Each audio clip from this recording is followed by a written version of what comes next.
Well, international affairs editor Kethevane Gorjestani is joining me now here on set. Kethevane, bit of a switch, really, in the US way of thinking about things. What's changed?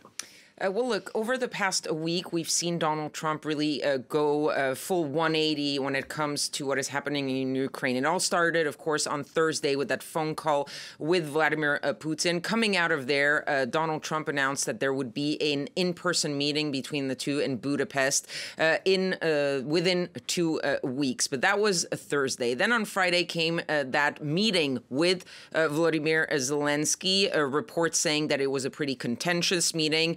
Donald Trump refused to give Tomahawk long-range missiles to the Ukrainians, pushed Zelensky reportedly to give up fully the region of Donbass. That was privately. In public, Donald Trump came out and said, let's freeze the front line to where it stands right now while we discuss future peace. But then reports coming out from Reuters say that during the weekend, the Russians send what is called a non-paper, which is a sort of informal document that one country sends to the other to lay out their positions. And in that non-paper, the Russians seemingly completely rejected this idea of a sort of temporary ceasefire, because they've always said that they don't want a temporary ceasefire. They want a full-out peace deal, so they say.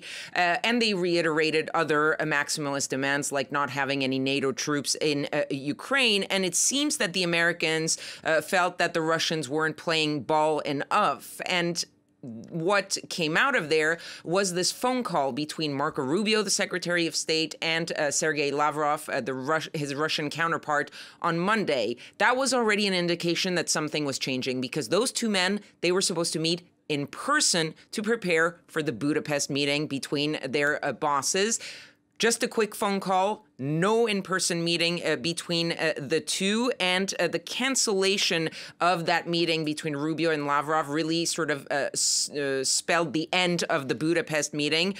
Trump is still leaving a little bit of a door open. He did say, I don't want to waste time, I don't want to waste a meeting, but he said that he would let us know in the next 2 days. We don't know exactly what that means, where things will be going. That has allowed the Europeans to sort of jump into this little opportunity by calling up Donald Trump, putting out a statement supporting that idea of ceasefire at the current front line, and Mark Rutte, the Secretary General of NATO, heading or is in Washington and will be meeting with Donald Trump later on this afternoon. Well, that's what's changed over the last couple of days. But let's be honest, over the past few months, over the past few years, there's been a bit of a flip-flop, hasn't there, from the US side on what exactly their position is, I suppose. Well, look, if you've been following Donald Trump on the war in Ukraine, it could give you a little bit of a whiplash, or multiple whiplashes, if we're really focusing on what he has said.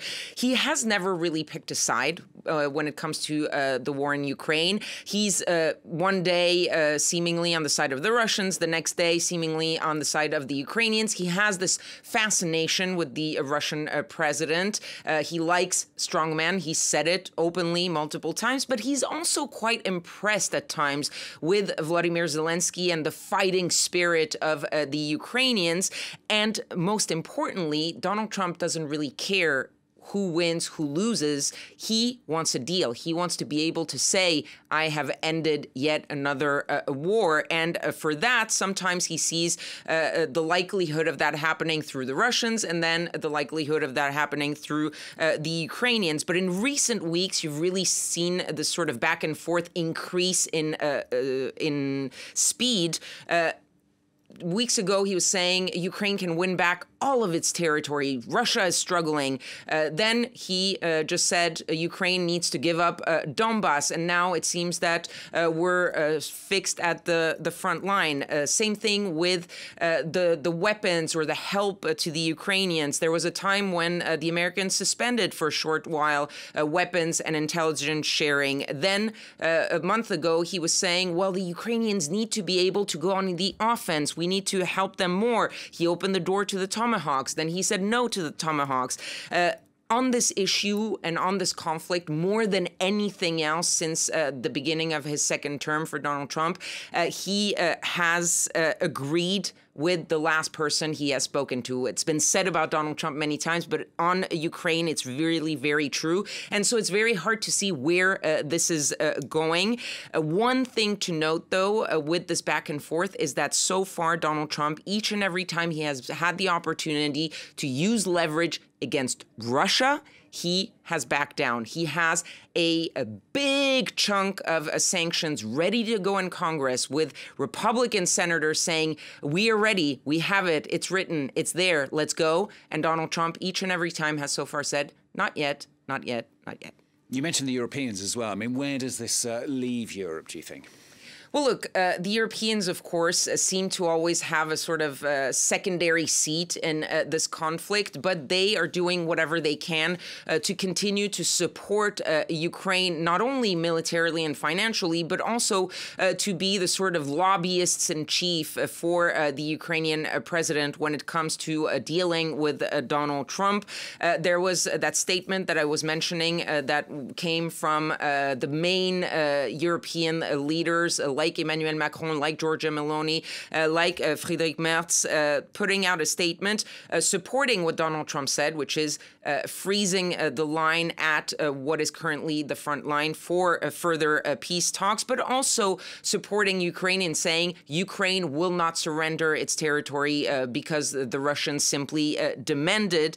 And they are pushing for Donald Trump to understand, and it says it again in the statement, that while the Ukrainians have each and every time accepted to make concessions to discuss peace, that the Russians each and every time have refused to make any concessions, and that they are clearly the ones blocking peace.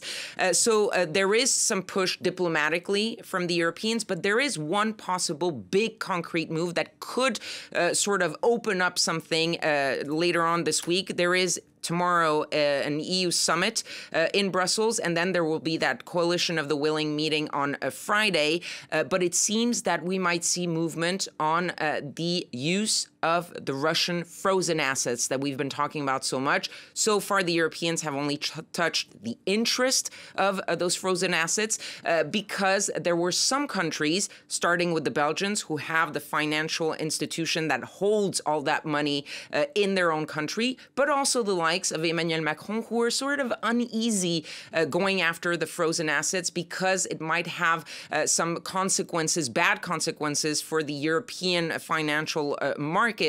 And according to international law, it might be a little bit tricky. It seems that the French have moved in favor of that. And now, most importantly, it seems that the Belgians are willing to give the green light for the so-called reparation loans that would allow these frozen assets to be used to support Ukraine and paid back by Russia.